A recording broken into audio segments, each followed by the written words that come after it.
Anything at all to get into a man's bedroom, with her old maid's voice, trying to imagine he was dying on account of her. To never see thy face again.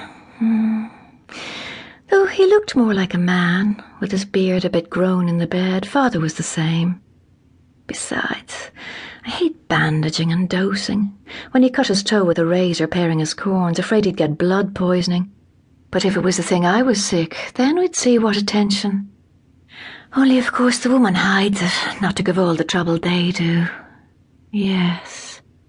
He came somewhere, I'm sure, by his appetite. Anyway, love it's not, or he'd be off his feed thinking of her. So either it was one of those night women, if it was down there he was really, and the hotel story he made up a pack of lies to hide it. Planning it. Hines kept me. Who did I meet? Yes, I met... Do you remember Menton? And who else? Who? Let me see. That big babby face. I saw him and he not long married, flirting with a young girl at Poole's Miriorama, and turned my back on him when he slinked out looking quite conscious. What harm but he had the impudence to make up to me one time. Well done to him, mouth almighty in his boiled eyes. Of all the big stupos I ever met. And that's called a solicitor. Only for I hate having a long wrangle in bed. Or else, if it's not that, it's some little bitch or other he got in with somewhere I picked up on the sly. If they only knew him as well as I do, yes, because the day before yesterday he was scribbling something, a letter, when I came into the front room for the matches to show him Dignam's death in the paper, as if something told me, and he covered it up with the blotting paper, pretending to be thinking about business. So very probably that was it. To somebody who thinks she has a softie in him, because all men get a bit like that at his age, especially getting on to 40 he is now, so as to wheedle any money she can out of him. No fool like an old fool. And then the usual kissing my bottom was to hide it. Not that I care two straws who he does it with, or knew before that way. Though I'd like to find out, so long as I don't have the two of them under my nose all the time, like that slut, that Mary we had in Ontario Terrace, padding out her false bottom to excite him, bad enough to get the smell of those painted women off him. Once or twice I had a suspicion by getting him to come near me when I found the long hair on his coat. Without that one, when I went into the kitchen pretending he was drinking water. One woman is not enough for them.